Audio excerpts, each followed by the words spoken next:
infrastructure charts. Yes, okay. being leaked, and it was suddenly, you know, taken down or deleted. So do you see any linkage in these two things? Is there a way you can compare these two things? Because I'm like, why all of a sudden will the president, you know, fire this John like abruptly without any explanation, without providing any reason, the reason why he, you know, was sacked? I really want to understand. Do you link it to any of these? So for your first question, if there is a linkage between this man being fired and the chat that was released and later taken down on X, I don't think there is any any relationship between that. I just think this is an entirely different situation and an entirely different issue. The person that was being sacked is not the social media manager to the president or the vice president. He is not the PR person or head of media or digital marketing. He is just the special assistant to the presidency on creative and digital economy. And as for what this means for the tech industry, I just think, to be honest, the reason why Mr. President fired this man is best known to him. I don't know if he's mandated to come and tell everybody why he fired this person or why he fired his staff that he's paying. Because if this is what we're expecting, then it means that for everybody that is fired or anybody that receives sack letter, we'll have to just wait. And I don't think that should be our focus, to be honest. I think Nigerians should be more focused on, what is the budget for the digital economy? What are they doing to generate revenue? This non-oil revenue the presidency keeps mentioning. How do we go about it? Agriculture, yes. Tech should be the top on the list after agriculture, in my opinion. So that's just my take. Okay, Mr. Maxwell, do you think otherwise from what Sharon has just said?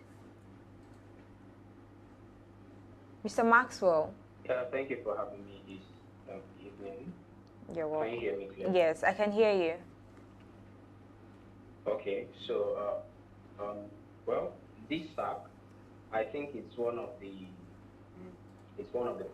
parts that the Tinubu-led presidency has decided to use, which the Buhari government refused to. During the time of the Buhari-led presidency, we saw a lot of ineptitude and incompetencies in government, and nobody was being sacked and nobody was being asked questions. But what we see here is that I'll give it to them that even though they've not given us any reason, but you agree with me that this collaborative governance, creative, and everything that surrounds it is step away from oil, which we are hit for that area as of government or for Nigeria as a whole. But what we've seen over time is the fact that it has not been viable. We've not seen anything really happening in the agricultural sectors. Now, many people have claimed that there have been reduction of prices of food, but it just happens in the farm. Out there in the market, the reality is different. So we've not seen them harnessing the digital economy properly. We are nowhere, the Committee of Nations, many things. But this is not really, it doesn't really have to do with the office of the special assistant. And I like to remind you that this particular individual who works under the Vice President, yes. That is Kashim Shettima. Yeah. So, and he has been sacked currently. There have not been any updates as to the reasons for his sack or what led to the sack. So we are still waiting for that. But if this aspect of governance has not been functioning well, then I think that they should be removed. If he has been removed for that reason, I'm not saying that is it, but if that is the reason, then I think that it should also happen in several other sectors. We have functionalities in several areas and parastatals of governments alike. Okay, so I just want to borrow your word when you said something about people not being held accountable for their actions. I mean, nobody has been sacked. There's been a lot going on, and nobody to question, or nobody provides answers to these questions. So it brings me into asking this question: do you think this is more like a way forward, or a mini step to reshuffling the entire system, starting from the the creative department? Do you think this is actually a way forward from sacking this man? It might actually send a message that, okay, he is ready to reshuffle the whole cabinet, or the entire government officials for the betterment of the country. Do you see this anyway improving Nigeria?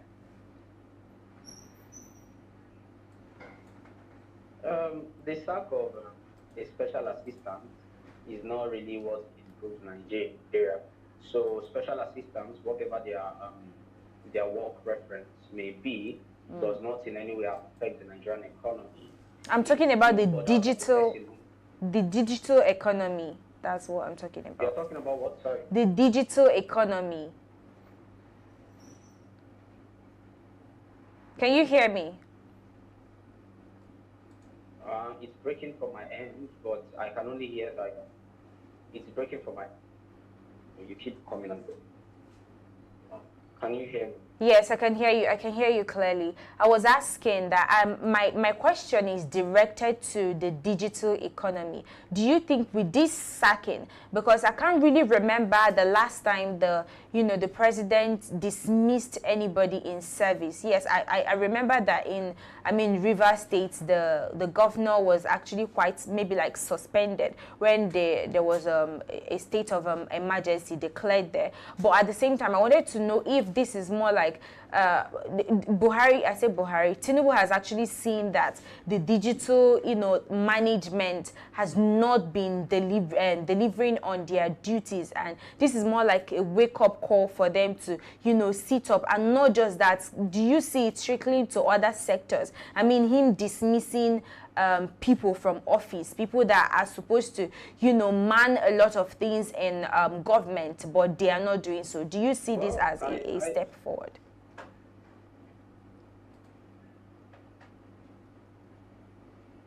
Can you hear me? Yes, I can hear you.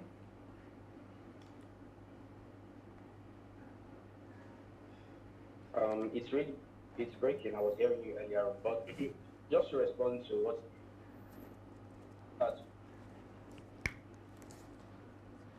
to throw our searchlight on many of these ministries. The one that is headed by Tunde, I think his name is Tunde. I've forgotten his full name, the young man.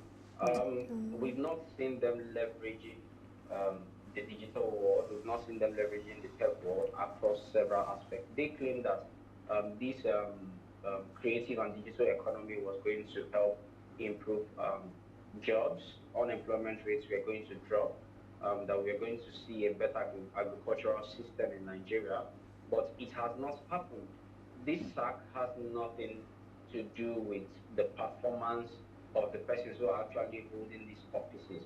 A special assistant or a personal assistant or a senior special assistant is not really the person who is playing the major role of governance. These are just assistants, and they just offer basically advice or insight from their wealth of understanding. And I've not known the Tinubu-led administration to even engage people who are knowledgeable in specific fields.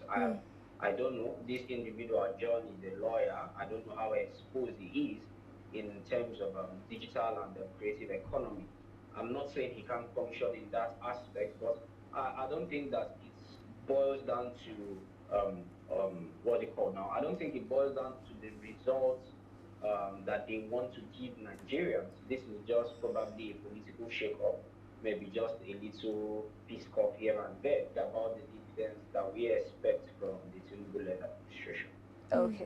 Okay, thank you so much. So coming to you, Sharon, I feel like maybe this is more like, should I say, sort of a way the government or the president is trying to pass a message to the officials, the people that are holding political positions, that I still have the, the power to sack and hire anybody. Do you see this the same? Do you feel the same way I feel? Because I mean, there've been a lot of things going on in Nigeria, people mismanaging funds, people allocating acquiring loans and the rest of them. And I'm like, I was seeing this from the aspect of maybe it's more like a wake-up call for the president, and for the president to equally pass a message that, oh, guys, I'm still, you know, in power, I'm still in charge. So do you think it's more like a way to keep them in check?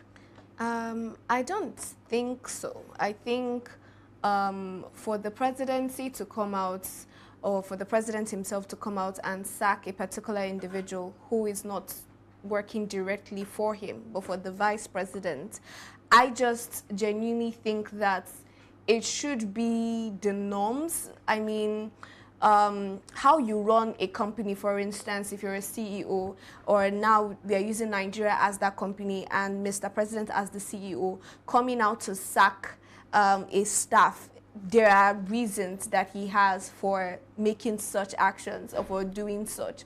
So I just think that, you know, that doesn't really have so much weight or so much effect on Nigeria's economy or on passing any message, because if he wants to send a message across, then he will not sack, to me, an ordinary special assistant that's not even working directly for him, but to the vice president. I think he can start from the group in charge of allocating the Lagos-Calabar Coastal Road that is in shambles now. Are they looking into that? I think they can start from looking into you know, the budgeting and the budget approvals at the House of Assembly, and just having a roundtable discussion or calling for accountability. Who approved the 3.2 billion naira loan for the Oyo State governor? Who approved so loan 6.2 billion naira for this and that? Those type of things are the things that should cause him to worry and make prompt actions. I think when he does that, then he's sending the right message. But this, I just think it's him running his affairs, and he knows the reason why he did that. If he comes and he decides, okay, I want to tell everybody the reason why I sacked Mr. So-and-so, then no problem. But there are other pressing questions that Nigerians are asking and we've not been giving answers to. For instance, the quarterly budget reports has not been released. For the first time in a really long time, we've not seen that. We don't know how much revenue Nigeria as a nation has made. We don't know how much expenses that we have made as a nation, all of these things. I just think these are more pressing issues that would pass the message across faster. Okay, thank you so much. So moving over to the second story, where the government has actually, you know, stated, they made a statement that they will be surcharging citizens when it comes to fuel or the rest of them. And I really wanted to get this with the situation of the country right now. I mean, and the government, they actually insisted that the fuel, the 5% fuel surcharge is not a new tax, but an old law being enforced. That the argument does this argument hold water, or is it just a clever way of introducing another economy? We already know that, I mean, Nigerians are going through a lot, and this is actually going to, you know, shaking us the more or blow us out the more. I really want to know your take on this. Let me start with you, Mr. Maxwell.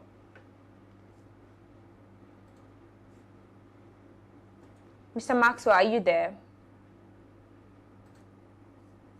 Okay, Sharon, I wanted to direct the question to you. I think we're having some technical glitch, so I really want to know. Do you get the question? I did. I think for a nation such as ours, where the NLC have come out again threatening another strike and asking that the minimum wage be increased, the minimum wage that is about 70-something K, how it's not able to meet the financial needs of families and how people are still struggling with that. For a nation that still has this on the table as a topic for discussion, coming out to put a 5% surcharge, like you said, it's going to be a huge burden on Nigerians. We rely on fuel for a lot of things. Let's also remember that Nigeria has not been able to achieve not even 60% steady electricity in the country. If you run a business in Nigeria, you know how much you burn buying fuel. If you are running a transport company, you know how much you burn buying fuel, or a household or a business whatsoever. We depend on fuel because we lack electricity. Now, this 5%, let's not even talk about the private homes or people's families. Let's talk about companies. Let's talk about businesses that are still startup business, SMEs and all of that, that this would hit badly and terribly, because now it would affect the prices of services and some goods that are locally produced in the country. So I just think this is a huge economic burden generally. Okay, thank you so much. I think so too. I think I agree with you on that, because I mean, I believe everything is tied to, you know, fuel and its price, because when you talk about food, you still transport to get foodstuff or import food. When you talk about clothes, the same thing applies to that. So this is actually, you know, going to cause a serious, you know, drift. But there's something I really want to ask, because I mean, Nigerians every day complain about how the government feign ignorance or don't pay attention to their clamor. Do you think that the government actually, you know, have the interest of, you know, the citizens at heart? Because I mean, I feel like they are so insensitive to the pain and the agony that Nigerians are facing. Do you think otherwise? I think this is a question we can all answer for ourselves. And you don't need to be a soothsayer to be able to find out these things. Action speaks louder than words. We've heard different things. We've heard different affirmations, positive affirmations. But what is the reality that we are facing? The reality that we are facing right now is that majority of Nigerians live below $1. The reality of things is that majority of people, children in the north, are malnourished and starving. The reality of things is that there are a lot of out-of-school children, and the percentage is mind-blowing. The reality of things is that insecurity is still a topic for discussion in 2025. The reality of things is that we do not have electoral reforms, and we have an election that is fast approaching come 2027. These are the facts. This is not something that Sharon is making up. This is something that you can go on Google and you find out. We know what IMF is saying about how much we are borrowing. We know how they are trying to advise us against borrowing too much. We know the international relationships and how that is turning out. We know these things. So I'm going to ask the question now to the Nigerians that are watching and are following us. With these actions, do you think the Nigerian government has your best interest at heart? Let's find out in the comment section. Exactly. We need to find out in the comment section, because at this point in time, the only thing I can say is audible, because it's too much. But, yeah, but you know, officials have actually come out to say that the surcharge is actually small compared to, you know, global standard. Yet economic, you know, reality is very different. I mean, how valid is this, you know, comparison? I know the Nigerian government, they have a problem with something. You know, they also compare the salaries of especially the president and vice and just top office holders in Nigeria to others, saying that it is unheard of that the president of our nation is collecting such amount as salary. Now they have come now to compare what's the surcharge with that of others. And you know, previously we were talking about renovation and rehabilitation and all of that of infrastructures. We mentioned the billions that has been released for the Murtala Mohammed Airport and the roads and the bridges, the 3.2 billion millions that was, you know, that is proposed for the Third Mainland Bridge reconstruction, right? Now they always compare Nigeria's situation with that abroad. But do you know where this comparison ends? The comparison ends only with taxes and only with expenditures. When we want to compare the state of healthcare in Nigeria, they go blank. When they want to compare the state of the educational sector in Nigeria, they go blank. When you want to compare the state of security in our nation, nobody is saying anything. But when it comes to tax, they remember, oh, in California, it's this amount, it's 17%. But the standard of living, the standard of living between that of Nigeria and those countries they are comparing are totally different realities. And I just think it is really amusing that they now come and remember, oh, that the tax is small compared to that of others. I just think they can do better. Yeah, I think they can do better too. Mr. Maxwell, do we have you back here?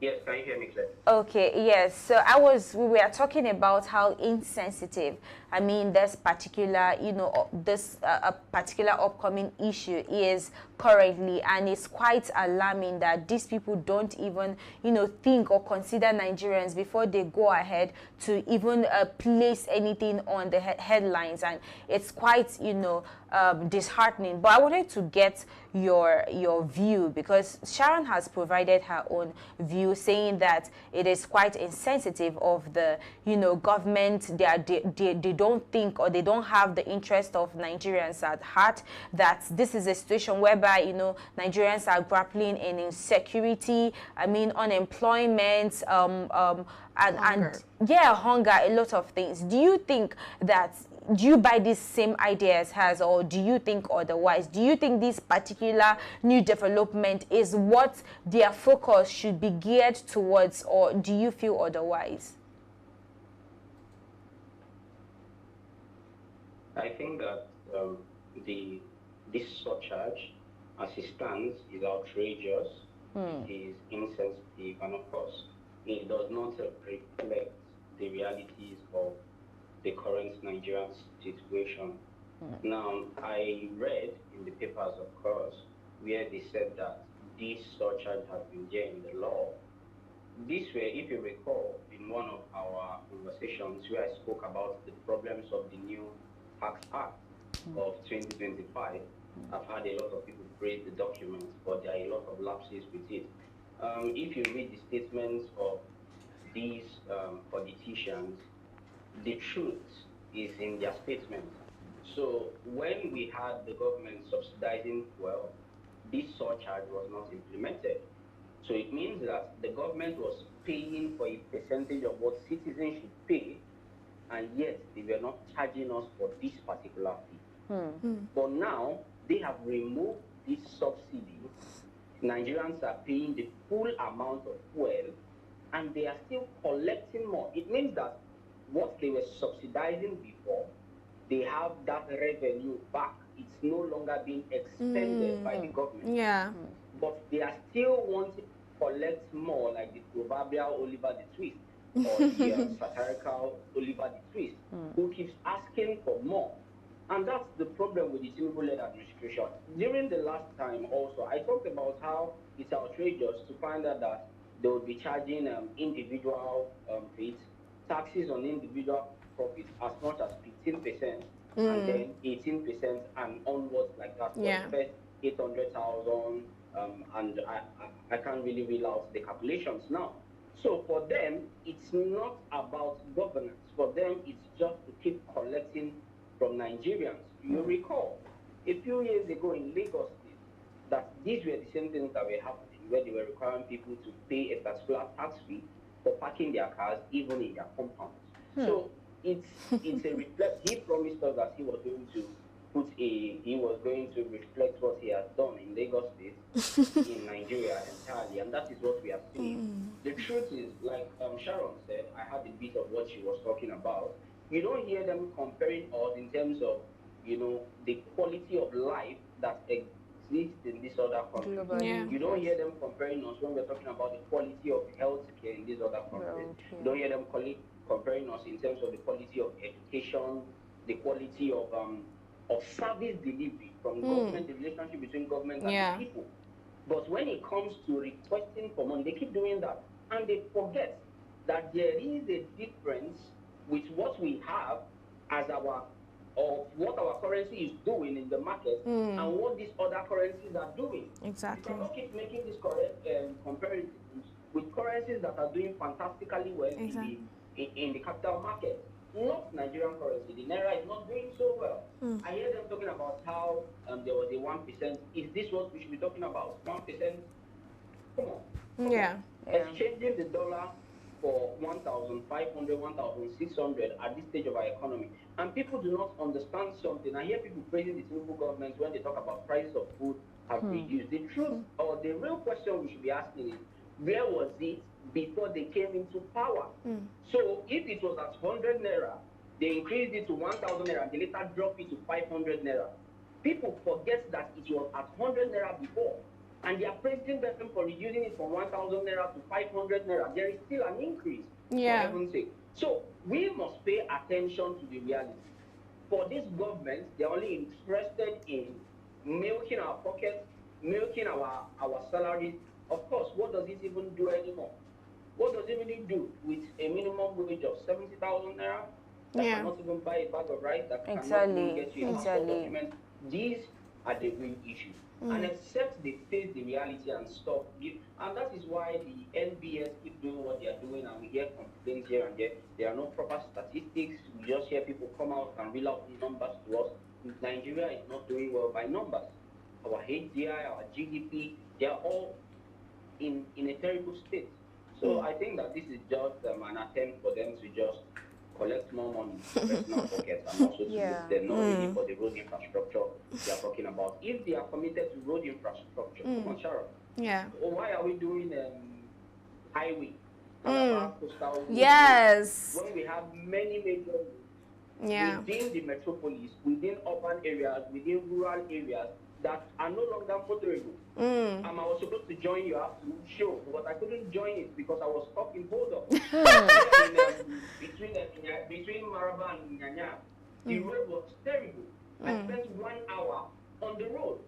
So if you have a major road that leads you from Nasarawa into Abuja, that leads you from Kaduna, that leads you from these neighboring states into Nigeria, into Abuja, in this sorry and terrible state, and we are here talking about 5% surcharge, that, they keep collecting this money, subsidy that has been removed, but they keep borrowing more. Yes. It's really a problem.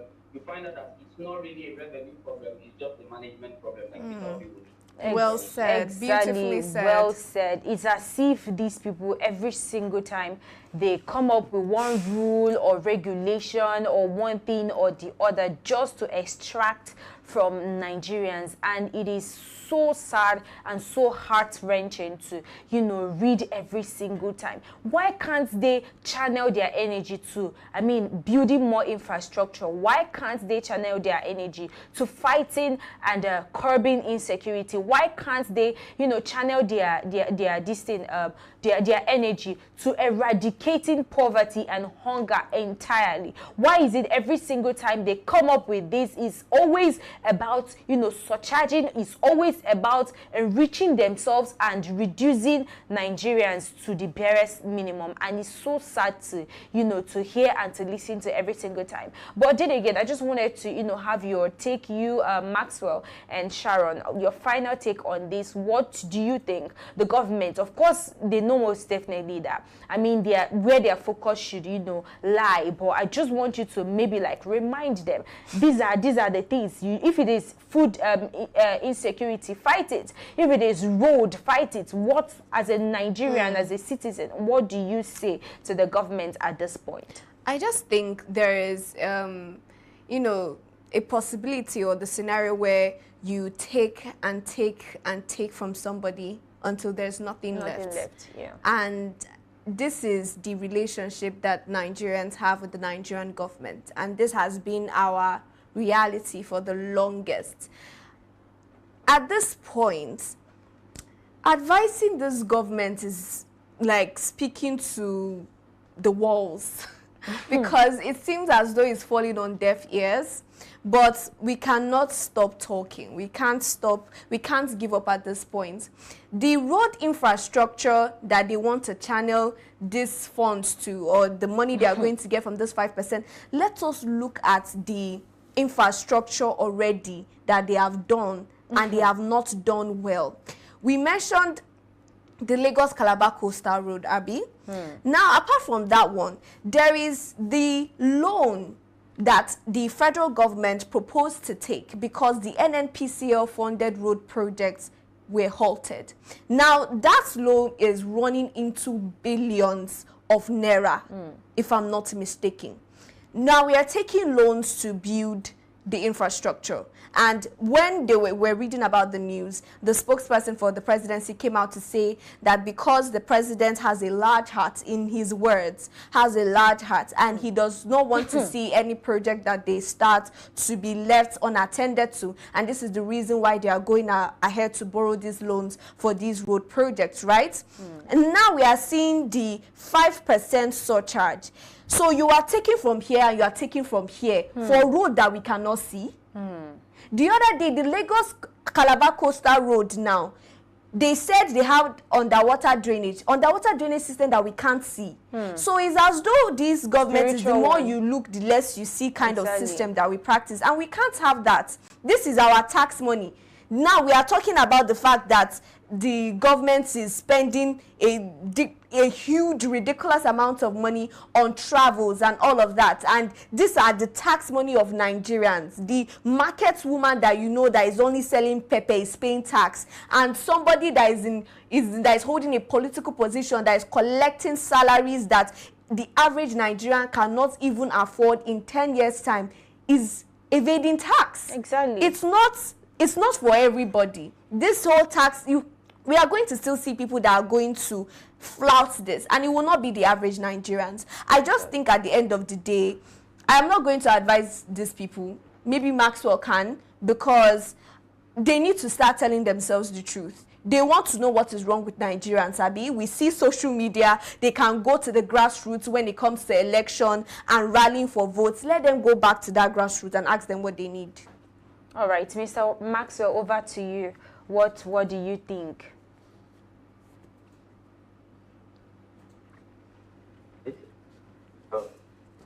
The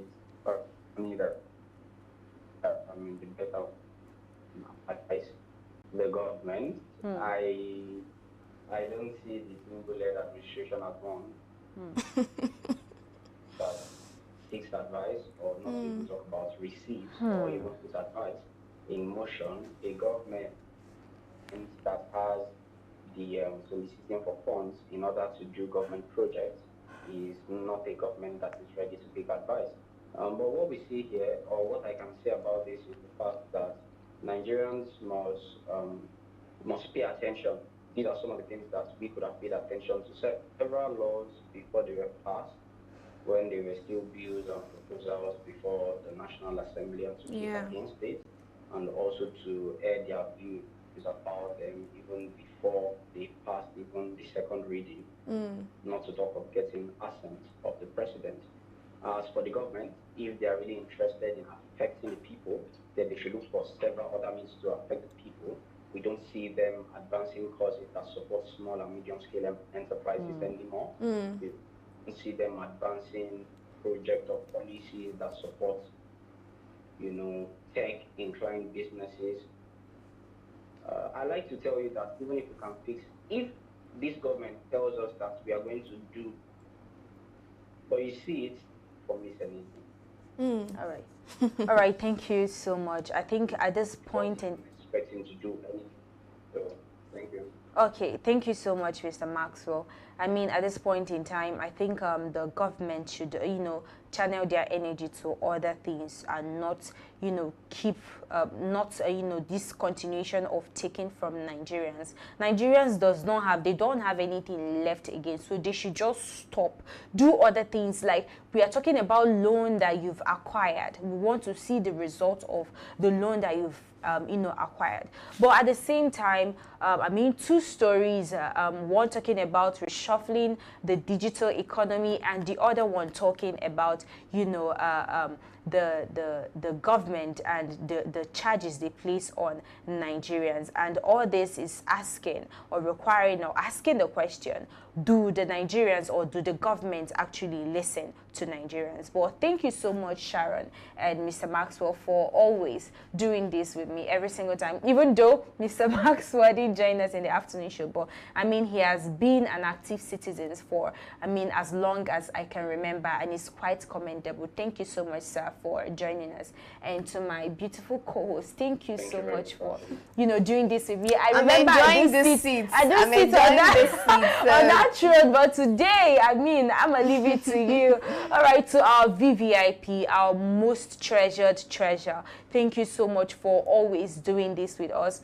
We can't do this without you. You're always standing firmly beside, behind, and with us, and we so much appreciate it. Now, I want to really, you know, plead, if you have not commented, I keep saying it, or you're trooping the comments. I want to see loads and trucks of comments in the comment section. Do you think that the government don't listen to Nigerians, or are you feeling otherwise? Do you think the government should be channeling their energy to some other things that, I mean, that is lagging behind? Or do you think otherwise? Anyway, if you've not shared our, you know, handles or our videos, please go ahead and share it right now. If you've not, you know, I mean, commented, okay, I've mentioned the comments, but anyhow, all those good stuff, make sure you place it on our distance. Share to your friends, your family, and your relatives. You can find us on all our social media platforms at Active Citizens, and we are always live here in the morning for the morning pause, and the afternoon for Aside Hot, and for evening parliament. You can find me on my personal page at on Facebook at Oji Sophia, and on Instagram at Miss Lex. Sharon, what about you? You can find me on Instagram and Facebook at Sharon Chuku. What about you, Mr. Maxwell? Okay, you can find me on all social media platforms at Bukoma M or UC Maxwell. Okay, thank you so much for doing this with me, and thank you once again for, you know, staying with us. My name still remains Ifoma Oji. We'll see you tomorrow morning for the morning pause. Bye for now.